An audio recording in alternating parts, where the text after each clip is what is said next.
So glad you've chosen to worship with us on this last graduation weekend of 2023. Kind of sad. I enjoy it. Yeah, so our first service is a regular worship service, but fourth service is the baccalaureate for, it's several schools now. A lot of schools: Allied Health, Behavioral Health, Public Health, School of Religion, Nursing, and San Manuel Gateway College. So that's at our fourth service. So we're just so glad you've chosen to worship with us today. We do have a few announcements, starting off with communion next week. Yes, we sure do. Next week is communion. Now, I think we need to say, Stu, I know a lot of you are going to head to the beach, probably the mountains, when you hear communion. But you know what? It really is a special Sabbath because it is symbolic for what Christ has done for us. Foot washing emblems that represent all that Christ has done for us. So we really would encourage you to be here to celebrate what Christ has done in your life. And it will be all four services in our main sanctuary and also anthem. So come join us in this very special Sabbath of communion and enjoying emblems. And we do have gluten-free emblems that you can get in the deacon's office. Our next announcement is about Vacation Bible School. Now, we've been announcing it for several weeks now for registration. Well, that's definitely full. There's a lot of kids coming. And so we wanted to take this opportunity. It's starting tomorrow, but we want to recognize all the volunteers that have been helping to make this Vacation Bible School very special. It's a space theme. They're doing a lot of really cool stuff. In fact, I would love to go to this. It's starting tomorrow, but we want to just say thank you to all the volunteers that have been working so hard to make this a very meaningful, fun, and spiritual time for your kids. I want to particularly reach out to Shauna and her entire team, but all the volunteers. Thank you so much for your hard work, and I hope you have a wonderful week. I want to announce a new sermon series coming up. This will be in the month of July. It's the Remedial Sermon Series. All of us are paradoxes, and this is a great sermon series. We're going to go back to the basics. So many of those great fundamental truths that we've known since we were little, or maybe for some of you it's new, but we're going to go back to the basics. That's going to be starting in July. We have a new Sabbath School starting up out of the Loma University School of Religion. And here's the dean of that school, Leo Ranzelin, to give you more information. I am delighted to announce a new Sabbath School class hosted by the School of Religion of Loma University. The class will be taught by the distinguished faculty of the school, and it will focus on the adult Sabbath School quarterly with what we believe will bring fresh perspectives. The first class will take place on Sabbath, July 1 at 10:30 a.m. in the Family Ministries building. So, whether you are a seasoned scholar or just beginning your spiritual walk with Christ, we invite you to join us in this exciting new adventure. Come and be inspired by the passion and knowledge of our faculty as you seek to grow in the knowledge and grace of our Lord and Savior Jesus Christ. We look forward to seeing you there. Next, we want to have you put on your calendar June 23 and 24. There's the Young Adult Life Tour. This is in collaboration with the North American Division. This is a very special event. It's being done right here on our campus.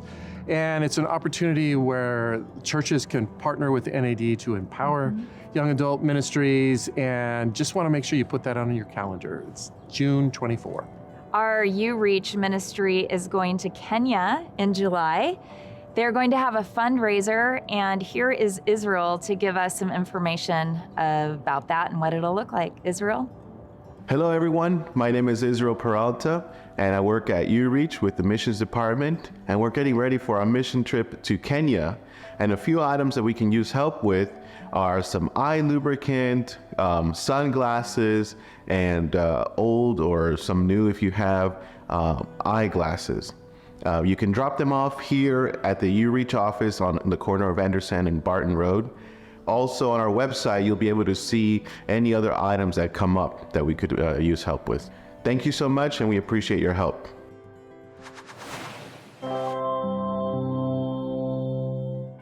Next, we just want to make sure you put it on your calendar. We're going to be giving more information in coming weeks. but we're launching the Loma Linda Institute of Worship. That's August 9. There's going to be some great seminars, and if you would like to grow your worship ministry at your church, this is a great opportunity. Musicians come together, and it starts August 9. Well, that's our announcements for today. As always, we encourage you to go to our website for the latest information. That's LLUC.org. We sure do love you guys. And remember, we're always praying for you. But if you would like to submit a specific prayer request, we have a prayer form actually on the homepage of our website. There you can fill that out, and our prayer team will pray specifically for you. They'll even give you a call as well. So can never have too much prayer. We hope that you have a terrific Sabbath day.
Will the congregation please stand with the graduates and join in singing our hymn of praise?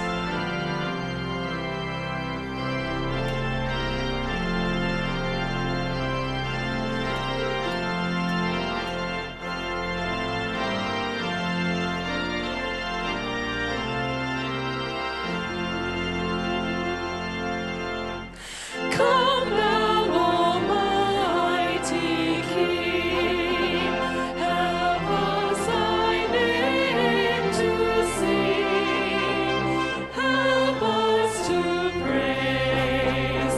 Father, all glorious, all victorious, come and reign over us, ancient of days.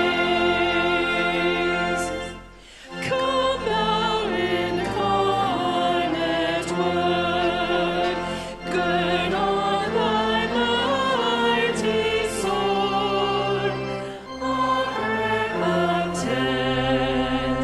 Come and thy people bless, and give thy word success. Spirit of holiness, on us descend. Come, Holy Comforter, thy sacred witness bear in this glad hour. Thou who almighty art, now rule in every heart, and ne'er from us depart, Spirit of power.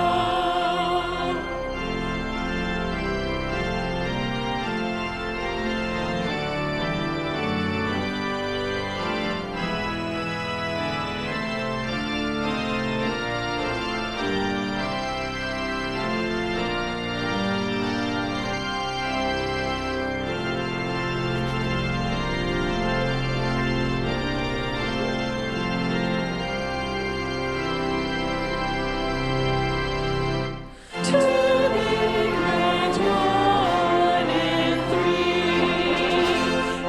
eternal praises be, and evermore. Thy sovereign majesty may we in glory see, and to eternity love and adore. It's time for prayer. If the men will remove their caps and tams. Loving and gracious Father, we thank you for such a joyous occasion to come before you and worship. We ask that you bless the lives of these graduates with goodness and love. Help them use their gifts wisely, pursue their dreams boldly, and guide them as they walk into the future with faith, hope, and love. May their lives be a wonderful witness to all those with whom they come in contact. We ask for your continued presence in our lives. Be our guiding light in times of uncertainty, our source of hope when faced with adversity, and our comfort in moments of doubt. May your divine love and grace fill our hearts, nourishing our spirits and inspiring us to make a meaningful impact on the world. Please be with Pastor Roberts as he delivers the words you have given him to speak to us today. We ask that you also be with those who may not be able to be with us today. We humbly offer this prayer in deep gratitude and with immense hope for the future. In Jesus' name, amen. Please be seated.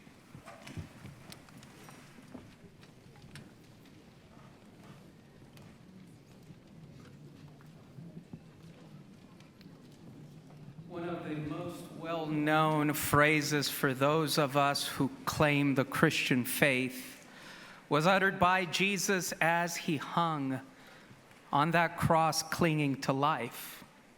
The gospel account tells us that he said, "It is finished," and then he breathed. Graduates, today we can tell you it is finished, and we can give you the opportunity to breathe. As a pastor of this faith community, I want to add my name and the name of both our church and our staff to the litany of people who over this weekend will be congratulating you. You have done well.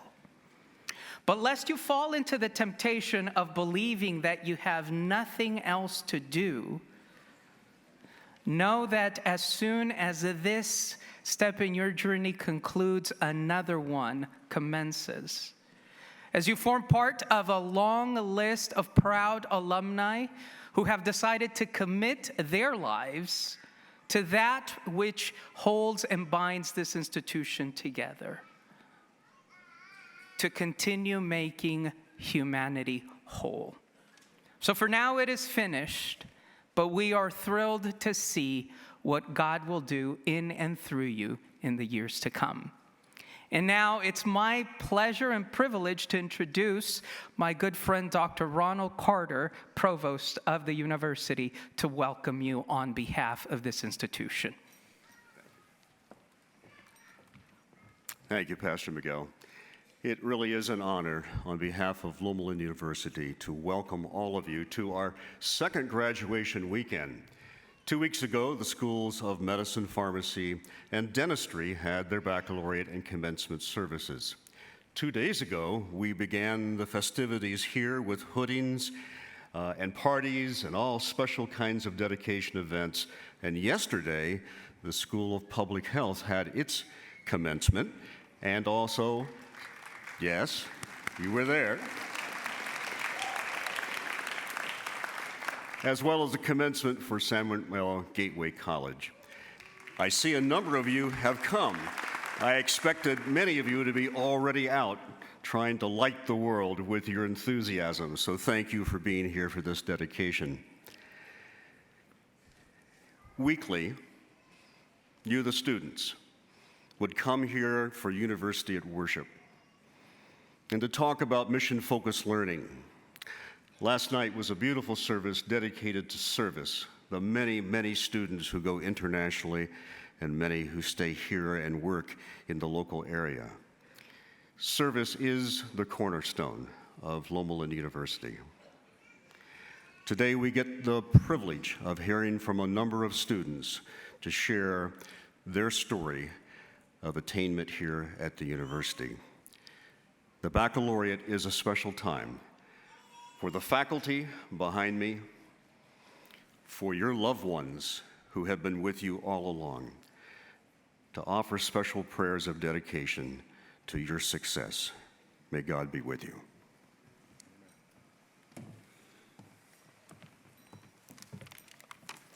Good morning and happy Sabbath.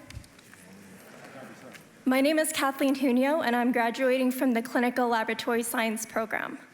I've had the honor of serving as a co-spiritual VP for both Loma Linda University as well as for the School of Allied Health. And I say it's an honor because I had the opportunity to give back to the community that has served my family many years before. My oldest brother was 8 years old when he was diagnosed with a brain tumor.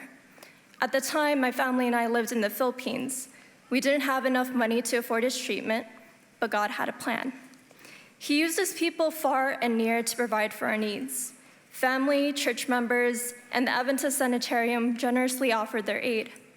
However, the hospitals in the Philippines could only do so much, and we were left without encouraging news of recovery. However, through a series of providential events, Loma Linda Children's Hospital became one of God's extended hands of mercy to my family.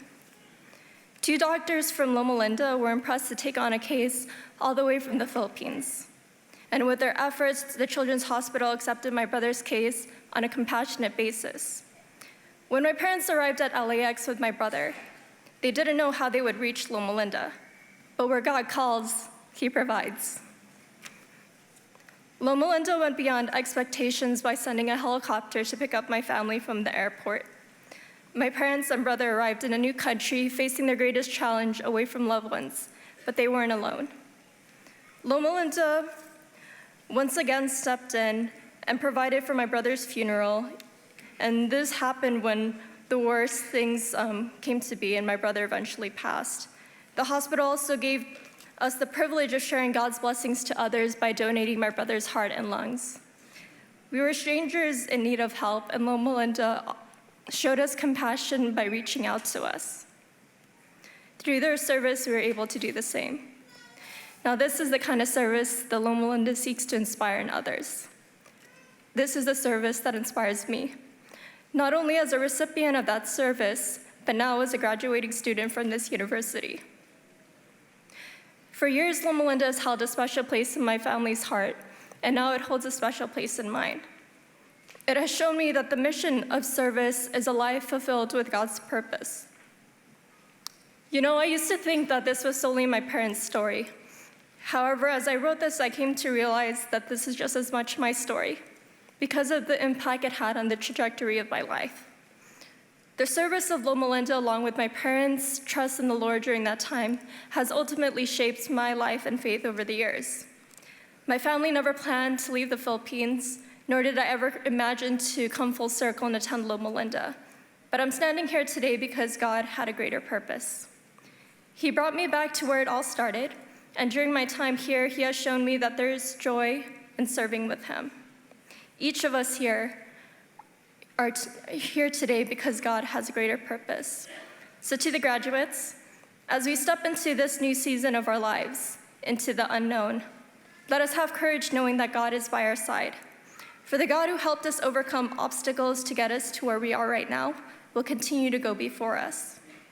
Wherever we are called to, it is my prayer that each of us embraces that high calling to be co-laborers with God, to be of service to one another. Loma Linda has shaped us into the healthcare professionals we are today, and now it is our duty and privilege to serve those around us with the blessings we've received. We may not always see the fruition of our works, but we should always bear in mind that the decision to serve in the ministry of healing not only impacts their patients, but their families and the generations to follow. So congratulations, class of 2023. I applaud each of you for deciding to embark on journeys that seek to continue the healing and teaching ministry of Jesus.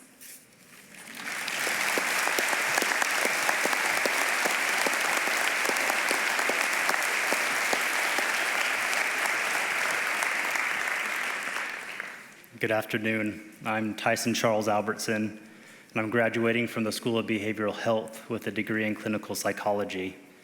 And in attempt to be brief with my remarks this afternoon, I'm just going to jump right into it and hit the ground running.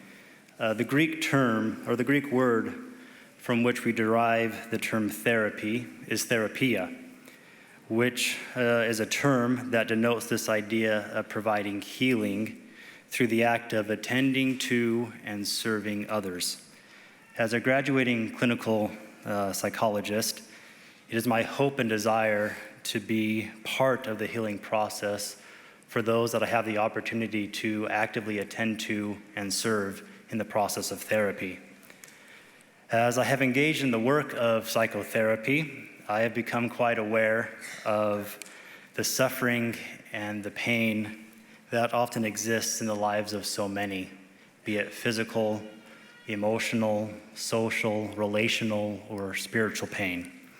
Now, I don't believe that this observation of the pain that exists in the world is restricted to the therapy room. It's likely that many of you have noticed such pain in the lives of those around you.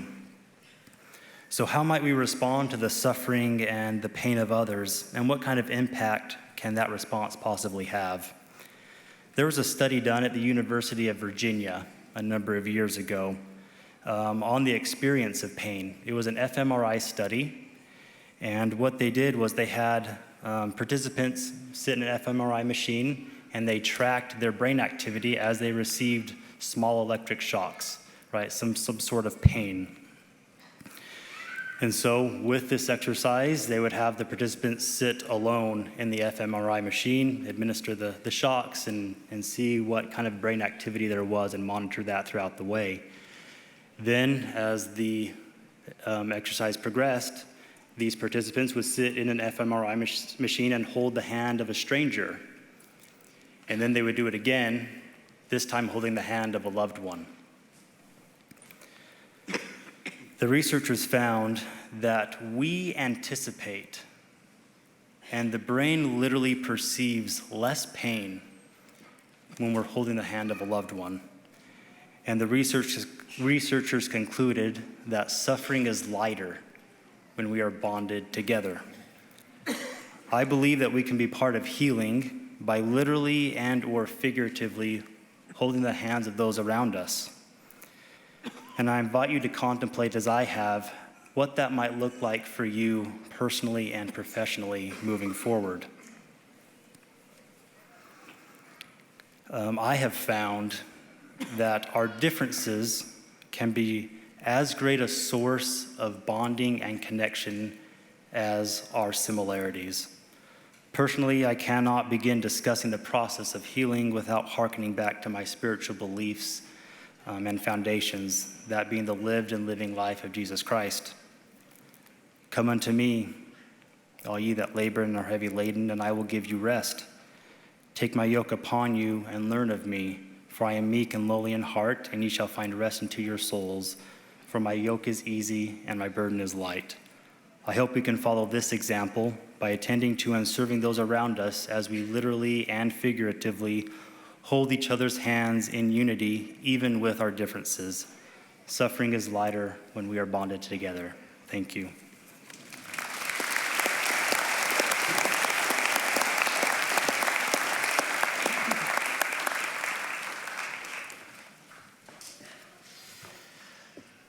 So I get to tell you what you already know, and that is that education is collaboration. I want to invite you to think, both parents and graduates, friends and family, about the first time you stepped foot on this campus. And you noticed the architecture, because our architecture denotes mission. You saw a statue in the middle of our campus that denotes this idea of service, regardless of creed, gender, or religion. And in the middle of it all, in the middle of our institution and our hospital, you have a church. And the idea with that is that we all collaborate, both our healthcare facility, our institution, and this faith center. It is through your collaboration that we can continue the mission that is Loma Linda. And so we are thankful for your partnership with us as you give towards mission and towards service. May God richly bless you as you give.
Amazing grace, how sweet the sound that saved a wretch like me.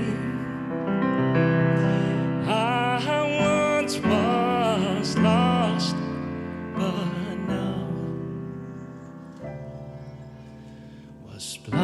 blind, but now I see. 'Twas grace that taught this heart to fear. Grace my fears relieved. How precious did that grace appear the hour I first believed.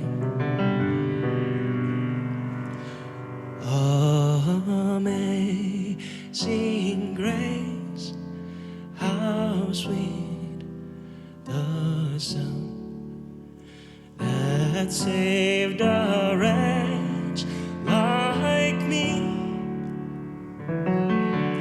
I once was lost, but now I'm found. Was blind, but now I see.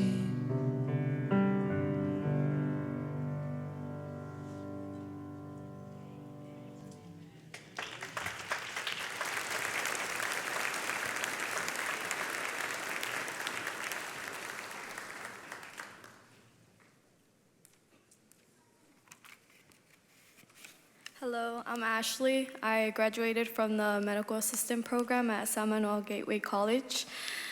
Let me go ahead and tell you how I got here today and a little bit about my background. I am honored to be one of the speakers today. I grew up with my grandparents. My father died when I was very young, and my mom is an immigrant, so she lives in Mexico.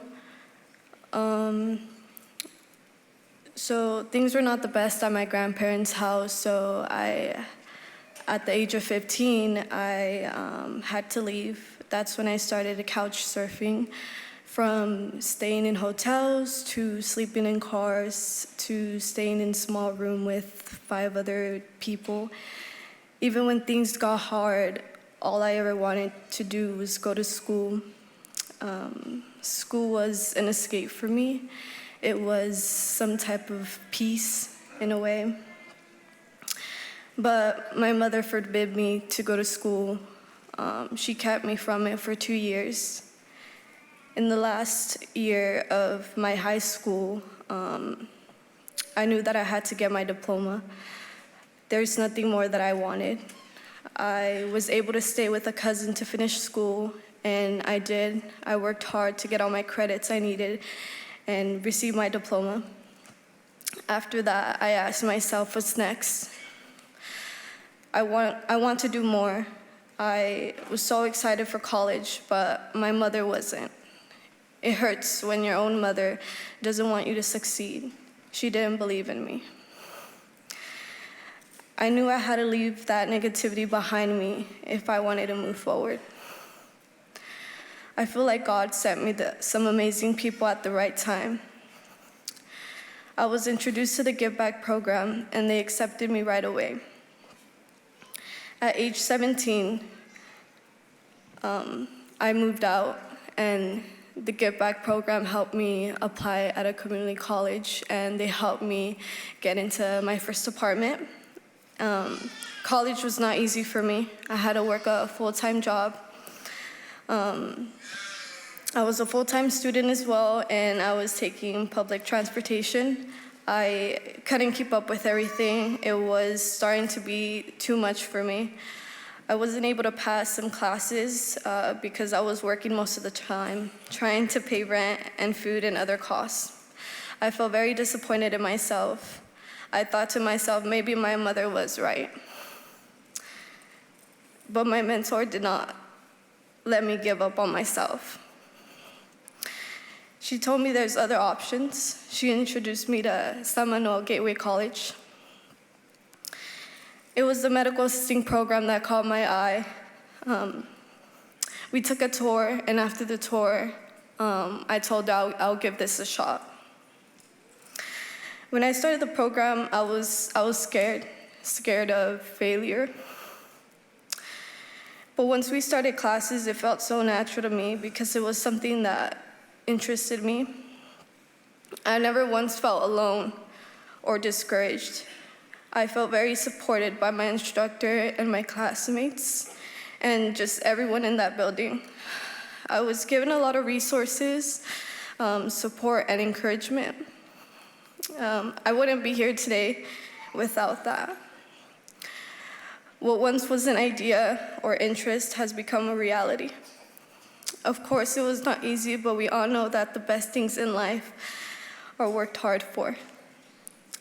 This is just the beginning for me, a step in the right direction. I am employed at the Loma Linda RICA Clinic, which stands for Resiliency Institute to Childhood Adversity, and I am able to give back like they gave to me. Thank you.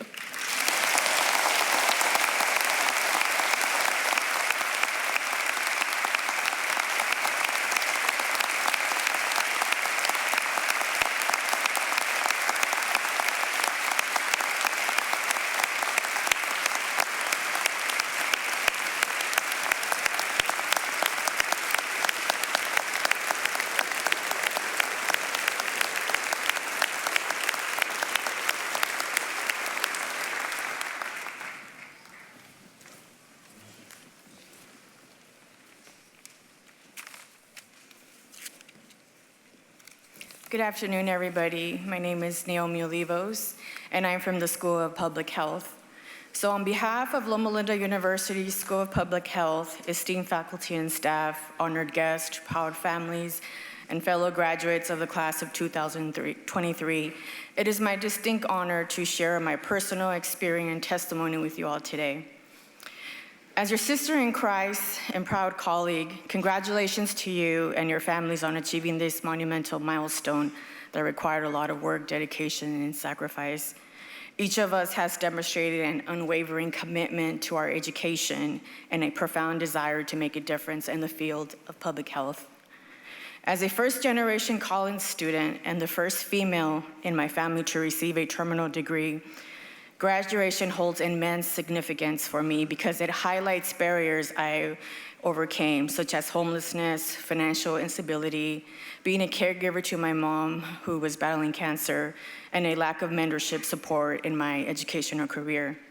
All of these experiences has shaped my character and strengthened my desire to achieve my goals. Homelessness presented numerous challenges that made education seem daunting. The lack of stable housing, financial instability, and the emotional toll made it difficult. However, being accepted into college was my ticket out. So being a caregiver to my mom while she battled cancer added an additional layer of responsibility and emotional weight to my journey. The lack of mentorship support early in life presented challenges, but my acceptance into Loma Linda University proved to be a turning point. Finding a supported academic community and mentors who believed in my potential and supported my growth in the DRPH Health Policy and Leadership Program was instrumental in my success. My faith has been a cornerstone in my journey here at Loma Linda. Integrating my faith into my education has brought purpose and meaning to my studies, helping me navigate challenges and find inspiration during very difficult times. So as we embark upon the practice of preventing disease, prolonging life, and promoting health with our public health terminal degrees, there is one responsibility I would like all of you guys to take close to heart as we venture beyond Loma Linda University, and this is to be an advocate for others. In public health, our work extends beyond the confines of a classroom and research lab. We have focused on topics of improving maternal outcomes among Black mothers and children, the impact of social media use on lifestyle, behaviors, and health, dietary intake, cardiometabolic risk factors, the ending of the epidemic of HIV, understanding COVID-19 vaccine perceptions, and amplifying undocumented Latina experiences of food insecurity, and evaluating insecticide exposure and breast cancer risk in Ghana. These are only a few examples of the work that have been completed by my fellow classmates. And irrespective of the interventions designed, policy, and advocated to address social determinants of health or the diverse international communities we engage, we are lifelong advocates, not just as public health professionals, but as a family and community as members as well. So advocate, we must be persons for others. Our stories are unique in what brought us here to Loma Linda University, such as a diverse educational background, geographic locations, religions, cultures, and responsibility to others. However, we share the common bonds of love, support, and sacrifice. Our degree is a shared degree. We are the manifestation of the hopes and dreams of our families, loved ones, and communities we serve. So class of 2023, congratulations on your graduation, and may your future be blessed with continued success and many blessings.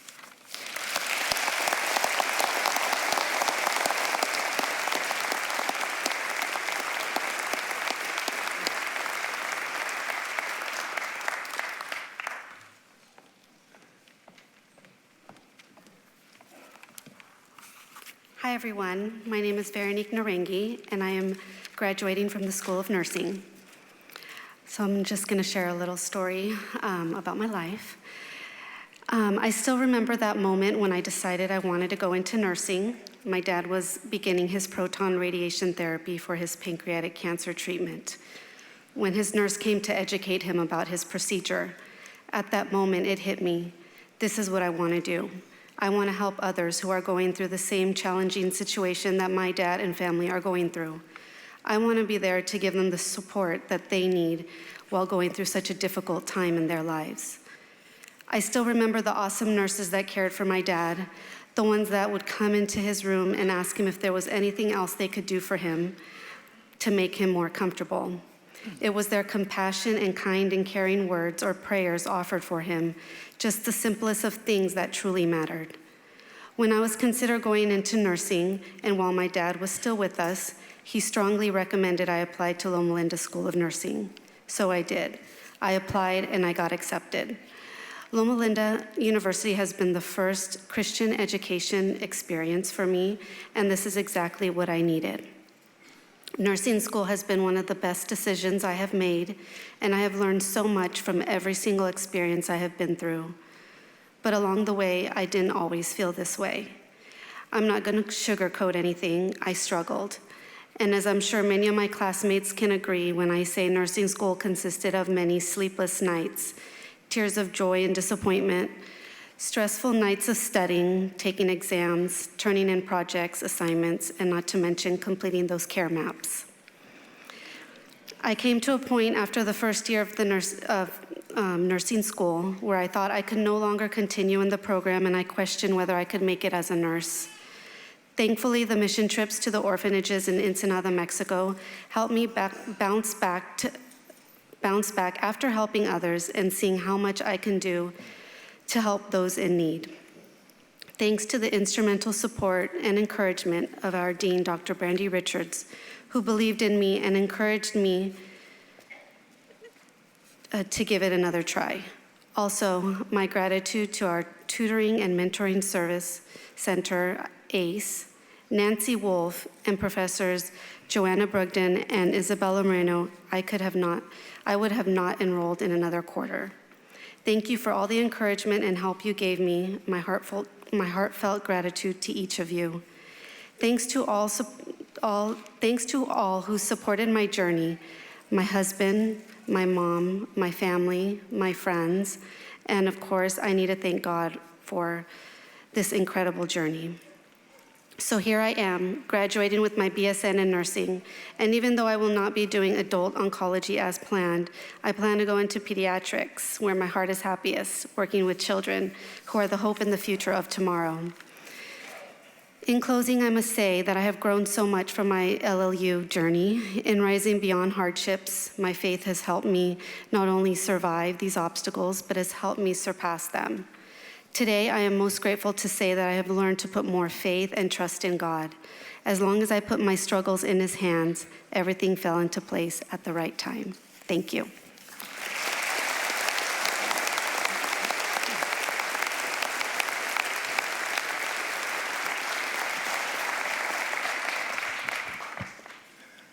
Our scripture reading this morning is taken from the book of Proverbs in selected passages. Proverbs chapter 15, verses 1, 2, and 4. Chapter 10, verse 19. Chapter 16, verse 24. Chapter 25, verse 15 from the New International Version. And I will read in your hearing. A gentle answer turns away wrath, but harsh words stir up anger. The tongue of the wise adorns knowledge, but the mouth of the fool gushes folly.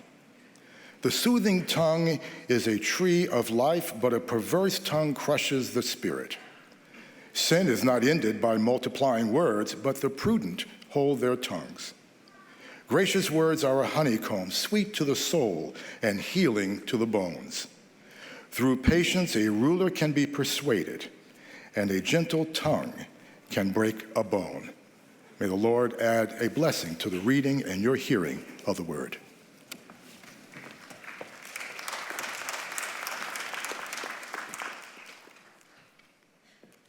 Congratulations.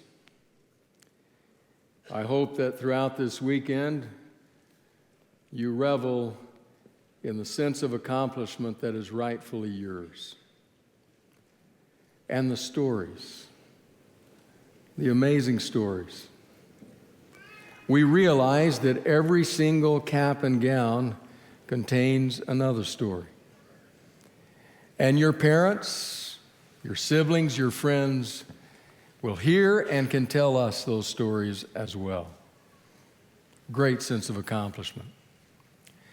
But before you leave Loma Linda University, before you receive that sheepskin tomorrow, you've got to answer another couple of questions that I want to ask you this morning. You can't be Loma Linda graduates without answering these questions. Fair enough? I want to talk to you from the book of Proverbs, and I want to talk to you about words. So both of these questions have to do with words. Don't answer them immediately. Think about them. Here's the first question. How do you spell potato? How do you spell potato? As my daughter would say, well, that's random. Well, maybe not quite as random, because 31 years ago, almost to the day, June 15, 1992, Vice President of the United States, Dan Quayle, visited a Trenton, New Jersey middle school. And while at that middle school, he called a young man named William Figueroa to the board and asked him to spell potato. And he spelled it out, P-O-T-A-T-O.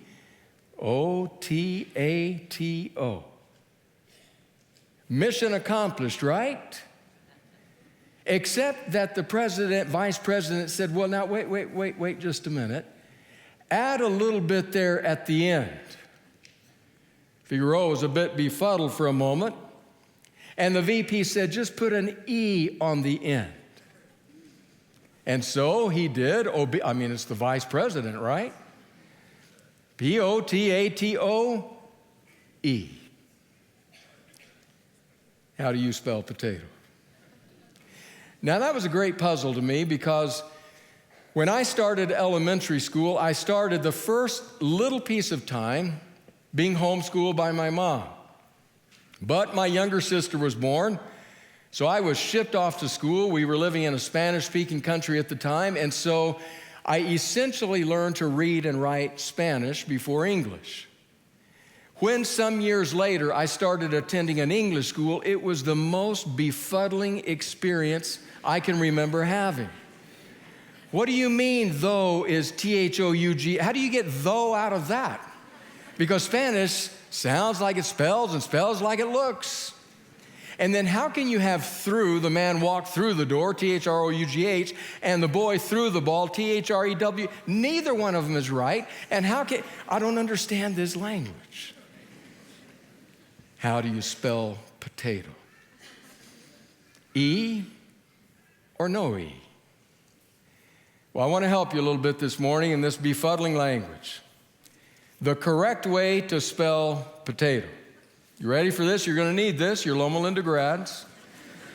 So here we go. GH can be pronounced P. You'll see it on the screen, as in hiccup. And O-U-G-H can stand for O, as in dough. And P-H-T-H can sound like T, as in tasis. And E-I-G-H sounds like A, as in neighbor. And T-T-E can stand for T, as in gazette. And finally, E-A-U is pronounced O, as in plateau. And so obviously, the right way to spell potato is, there it is. Anybody knows by looking at that says potato. Forget about the E. Know how to spell it right. That's the first question. We're good? All right, we're set. Second question. Also about a word. What is the meaning of the word paraprosdokian? Paraprosdokian. You spent quite a bit of time on this in class, right? Right? All right, so a quiz. This one is multiple choice. I'm not going to ask you to raise your hands, although I should. Maybe we should ask them to raise their hands. What do you think? But I want you to keep in mind what your answer is, okay? Multiple choice. 4 multiple choice. A paraprosdokian is A, a story where 2 protagonists are on a parallel pathways without knowing it.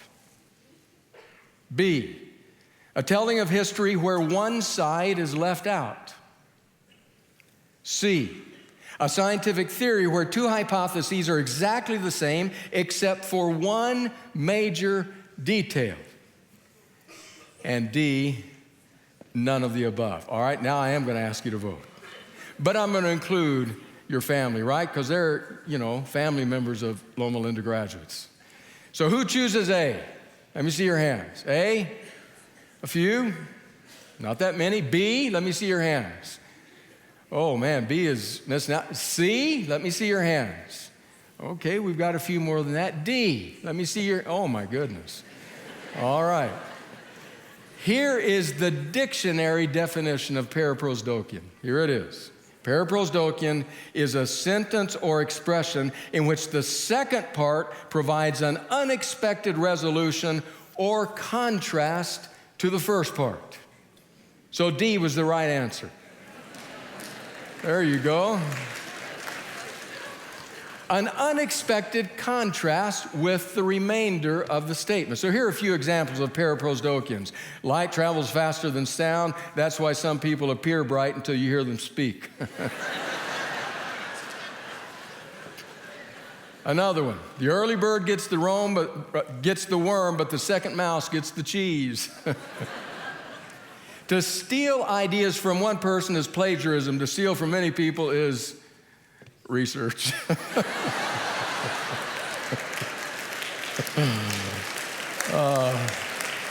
Please don't tell people that behind me that I said that. A bus station is where the bus stops. A train station is where the train stops. On my desk, I have a workstation. Or why is it that one careless match can start a fire, but it takes a whole box to start a campfire? Why do many believe you when you say there are over 4 billion stars, but check when you say that paint is wet? Don't touch it. Or what about this one? You actually do not need a parachute to skydive. You only need a parachute if you want to skydive again.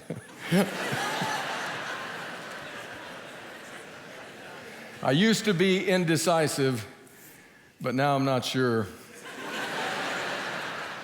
And finally, the paraprosdokian that really matters to you today. As graduates, the only thing that now stands between you and the top of the ladder is the ladder. That's all. Just the ladder. And there are many expectations that people have of you now that you're about to start climbing that ladder. If you think I'm just saying that, here are some names much more wise than mine. Michelle Obama. The graduates of today want to change the world, and they are equipped with the tools and knowledge to do so. Bill Clinton, the world needs graduates who are willing to take risks, think creatively, and work tirelessly to make a difference. Nelson Mandela, graduates have a responsibility to use their education to make a positive impact on society and change the world for the better. Melinda Gates, the world needs graduates who are not just intelligent, but also compassionate, empathetic, and committed to making a difference in the lives of others. And finally, Malala Yousafzai, the graduates of today are not content with just getting a degree. They want to use their education to make a difference in the world. Do you know Malala? You know her, the 12-year-old, Lorena, the 12-year-old young girl who was shot because of her commitment to education for women and girls. But a bullet piercing her skin did not stop her. She kept fighting. She continues her fight today so that she became the youngest Nobel Prize winner of all time. And she continues to work to change the world. Bottom line, all that stands between you and the top of the ladder is the ladder. And you got to start climbing that ladder. And there are now, sorry to tell you, expectations on you. But I'm going to leave it to those wiser than I to talk about some of what happens on that ladder as you climb. What I want to talk about, rather than reaching the top of the ladder, is what happens on the climb. The struggles for power, the fights over who's in control, the damage created between human beings, when anger runs amok. And to do that, I want to take you to Proverbs. I've actually fallen in love with this book all over again, reading through it again this year. One or two Proverbs at a time. It's timeless and timely wisdom. Now, listen carefully, don't blink, you'll miss it. It's one verse long. Just to be sure we capture the essence of what it is, I'm going to read it 3 times in 3 different versions, translations. 1, the New International, 2, the New Living, and 3, the paraphrase called the Message. So here it is, Proverbs 25:15. It says this: through patience, a ruler can be persuaded, and a gentle tongue can break a bone. New Living Translation. Patience can persuade a prince, and soft speech can break bones. And then finally, the Message. Patient persistence pierces through indifference. Gentle speech breaks down rigid defenses. Now, what jumps off the page right away, in whatever version you read it, is that the wise man is speaking to his listener, to his reader, assuming that the reader is wanting to change something or someone who's actually more powerful than they are. The NIV translates it a ruler. You want to change a ruler? In other words, you want to speak truth to power? You want to make a difference in the world? You want to learn how to deal with those who are fighting for your rung on the ladder? Here, says the wise man, is what you would do well to remember.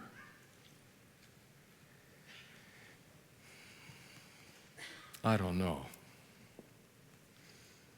Gentle persuasion, patient persistence. Seriously? I think the way you change the world is you become a social influencer.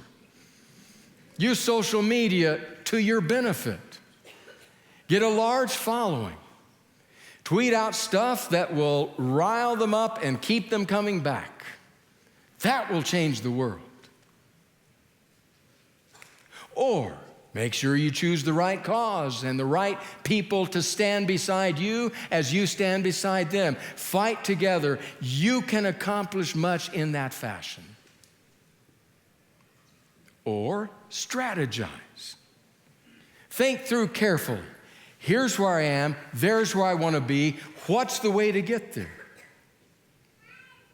Graduates, every one of those has some good things to commend it, right? Any one of those can work, can help. And the wise man says, patient persistence. Gentle words. What is this about gentle words and broken bones?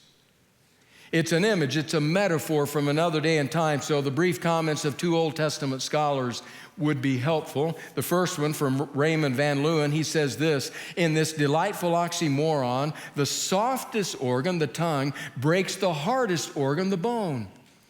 It's similar to the English expression, the pen is mightier than the sword. That brains are better than brawn is a recurrent theme in Proverbs.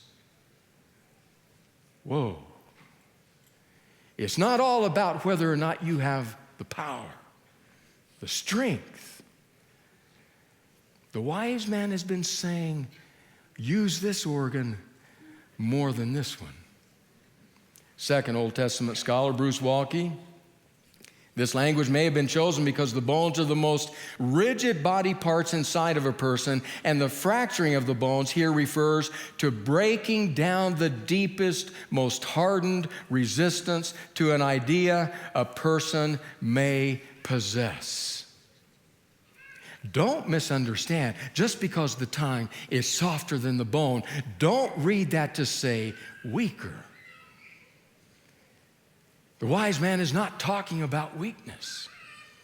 He's talking, yes, about patient persistence, about gentle words, but he's talking about words that are true and strong and weighty and big and that refuse to give up.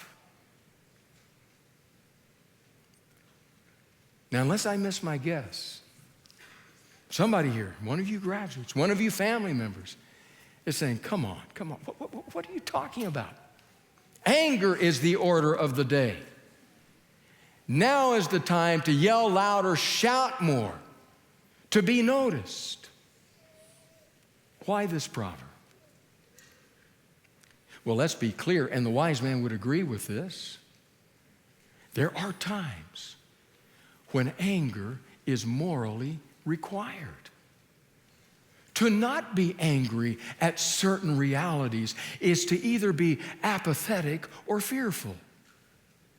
Don't misunderstand that. But if we only have anger, well, it becomes the person who only has the one tool, the hammer, in her or his toolbox, and you just can't get everything done with a hammer.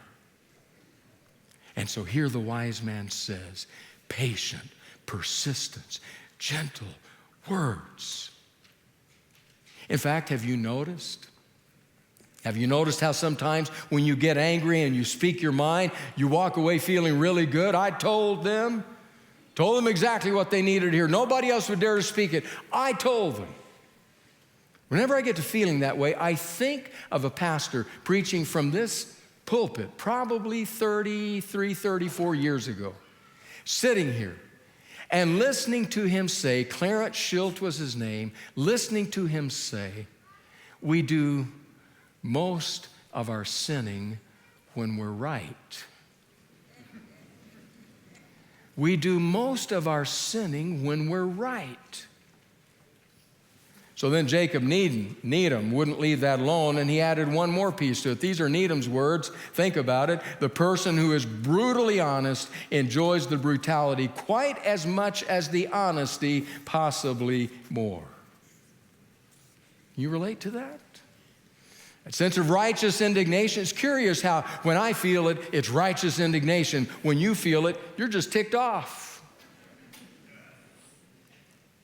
And the wise man says, patient, persistence, because gentle words can often accomplish what harsh words cannot. Not weakness, no.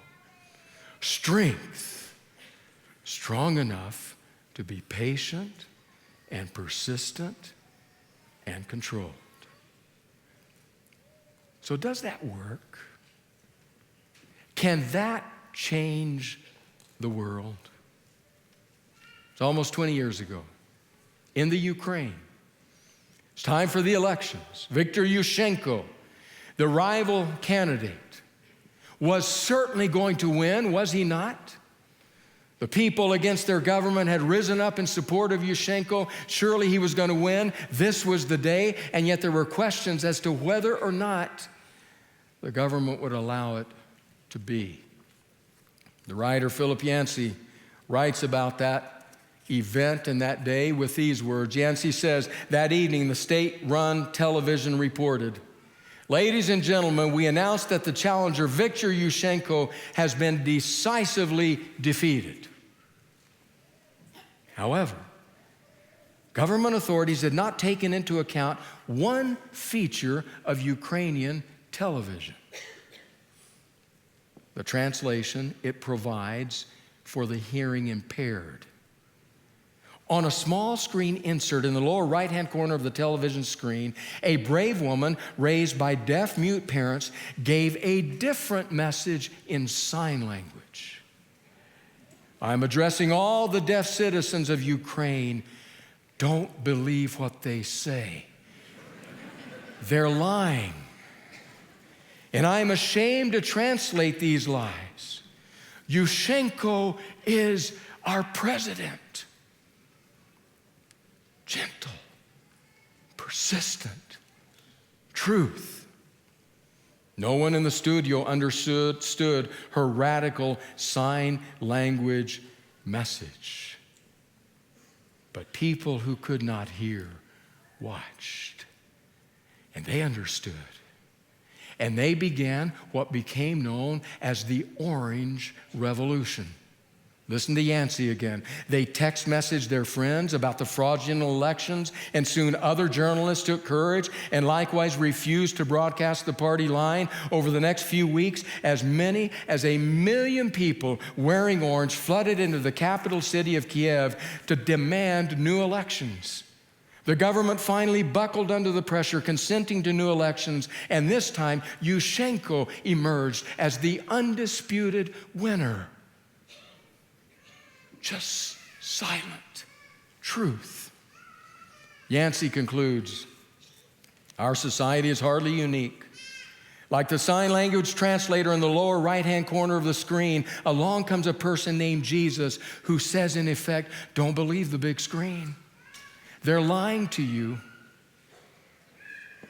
It's the poor who are blessed, not the rich. Mourners are blessed too, as well as those who hunger and thirst and the persecuted. Those who go through life thinking they're on top will end up on the bottom. And those who go through life feeling like they're at the very bottom will end up on top. After all, what does it profit a person to gain the whole world and lose their own soul? That's the truth. From the lips of an itinerant Nazarene rabbi who said, blessed are the peacemakers, for they shall be called the children of God. Don't read that as weakness. It is the strongest reality. To speak truth to power. And in a world where everyone is shouting, a whisper is compelling. Just down in the right corner of the screen, telling the truth. So you say, but I'm just a graduate. Just a Loma Linda graduate. Sure, I know how to spell potato. I know what paraprosdokian is. But what difference can that make in the world? Sometimes your words can change the world, at least for somebody. I wanted to show you a video today. Try as we might, we couldn't secure permission to show it, so I'm going to share it. It's a video called Simply the Power of Words on YouTube. It's a gentleman, a man who has lost his vision. He's blind. He comes in the public square and sits down on a big, broad sidewalk, sits down and gets comfortable, puts his tin can for donations there, and props up his sign, I'm blind, please help. And the day begins. and the rushing workers go hither and yon, to and fro, hardly a one pausing, occasionally a chink in the can, and he says, thank you. And then you can hear it. A young businesswoman dressed for work comes with her heels clicking and clacking on the sidewalk, comes rushing by, but then they stop and turn around and come back, and she stands right in front of him. Blind man, a bit bewildered at first, realizes someone is standing there. She has reached down and she has taken his sign, and she's turned it around and taken his marker and begun to write on the sign. He, obviously curious, feels of her shoes, trying to get a sense, trying to see who this is. She finishes writing, sets it back down, and leaves. But after she is gone, we hear more clinks in the can, and more and more. And pretty soon, they're not only landing in the can, but all around him. Everybody is giving. He has no explanation, but suddenly his day, his world has changed. And then at the end of the day, you hear the clickety-clack of the high heels on the sidewalk approach again and stop in front of him. He once again feels, these are the shoes. And he says, what did you write on my sign? And she says, I just told the truth. This is now what his sign says. It's a beautiful day, and I can't see it. And it changed his world. You have that power. Every one of us does.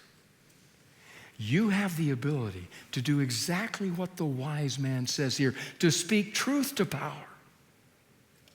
In a world where everybody screams, a whisper is compelling. So take courage. Have a strong heart, a ramrod spine. Go out and with every beautiful, gentle, strong, truthful word you speak, change the world.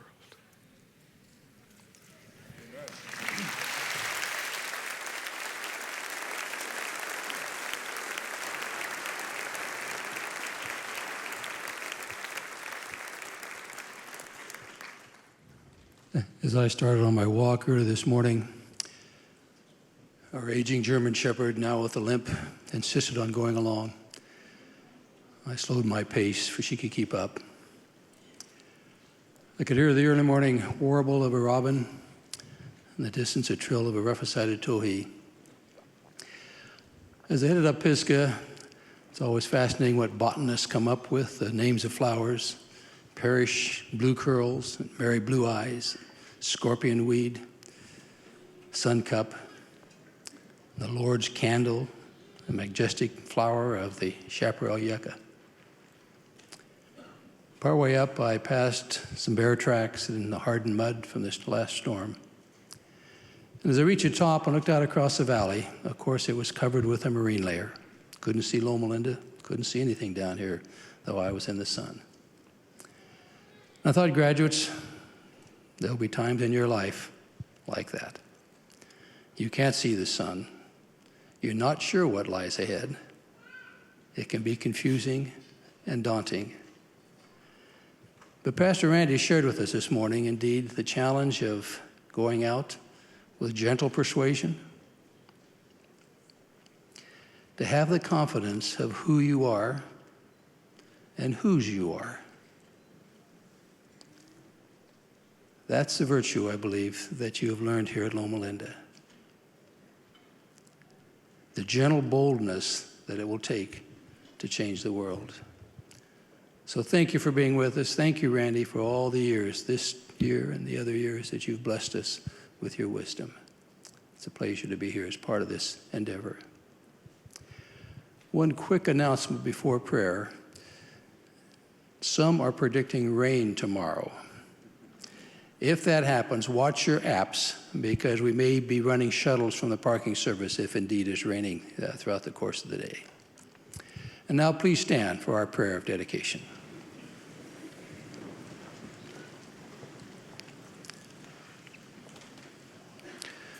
What a privilege this morning, Father, to stand here with a group of committed lives, of the faculty, staff, and now our new graduates, committed to going out and serving the world in a number of different disciplines and places.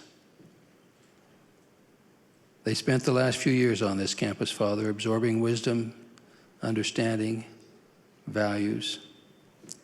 And now we give them to you to watch after, to care for in the months and years ahead. Bless each one, Father. Give them both the understanding, the gentleness, the persuasion to make a difference, and when to know how to proceed in their various skills. Thank you for blessing us with them, and now we put them into your hands. We pray in your name. Amen. Will the audience please be seated while the graduates and faculty prepare for the recessional.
Hello, good friends.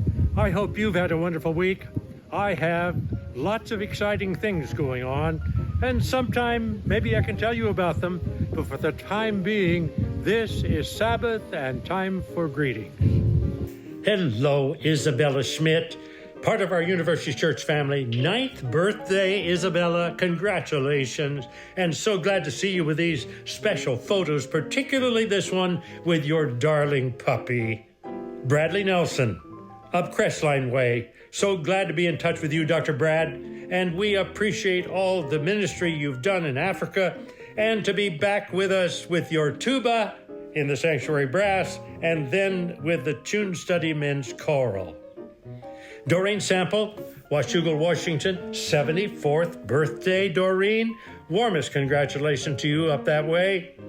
Dr. Ron and Polly Westman, Sarasota, Florida, marking 59th anniversary. There you were, and yes, there you are, and with a special loving family.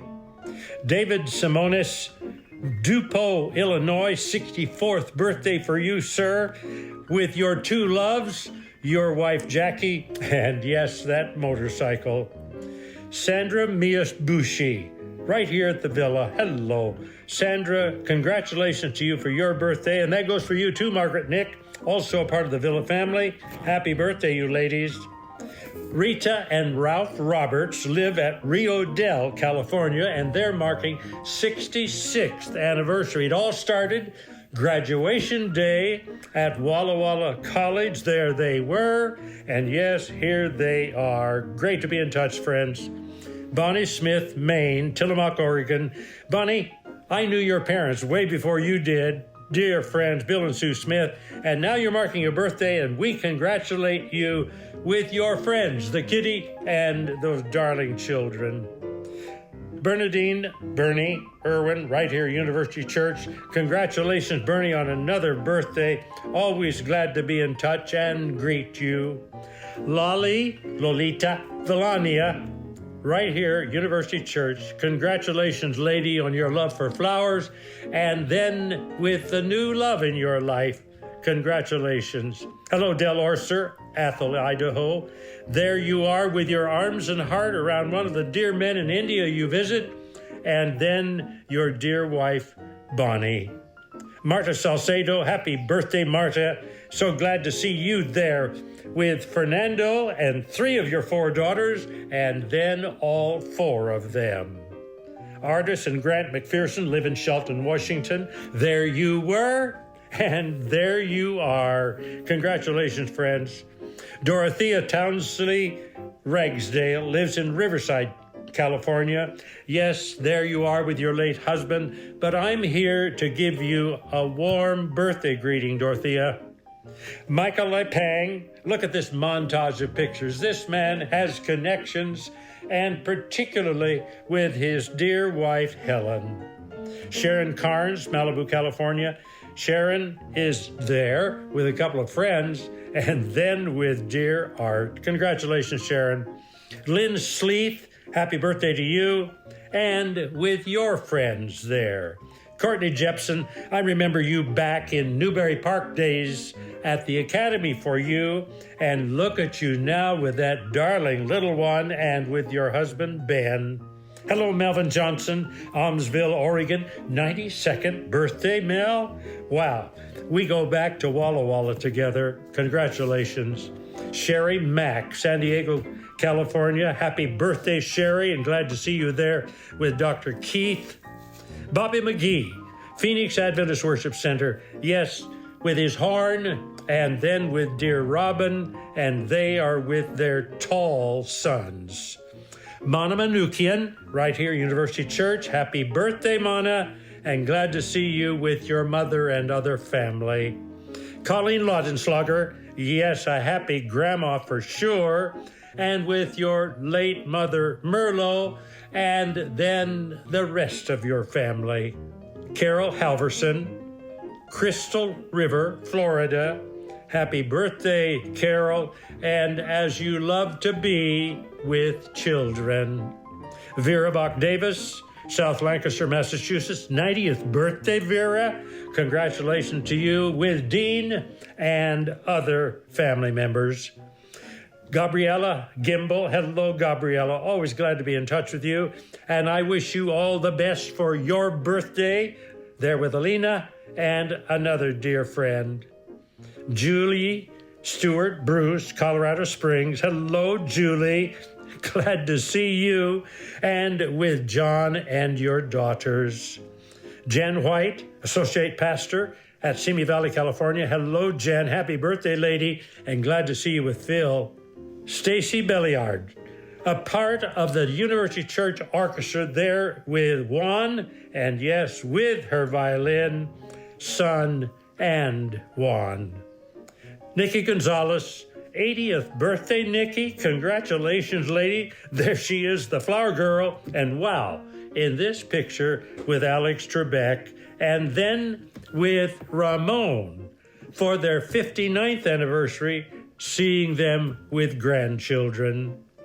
Margaret and Jim Perry, congratulations, you two, for your anniversary tomorrow, I think it is. And it's also your birthday, Margaret. Congratulations to the two of you as you were and as you are. Bert and Evelyn Connell, Portland, Oregon now, 55th anniversary. Yes, there you were, and look at you now. Congratulations. Dottie and Ray Frank, Mansfield, Pennsylvania, 66th anniversary, you two. Warmest congratulations from when it was and as it is. Gene Sample, bless your heart, 73rd birthday, Gene, and always glad to be in touch with you and Dick, and then with your son and daughter-in-law. Warmest congratulations. And yes, Stan and Angie Hart are marking their 55th anniversary. They live in Lincoln, Nebraska, and recently they retired from 50 years of teaching. Congratulations, dear friends. And finally, Daniel Mirasol. Wow. Happy birthday, Daniel. So much appreciate your skilled work, your professional touch in the media ministry of the Loma Linda University Church. Yes, happiest greetings to all of you, and I'll see you next time.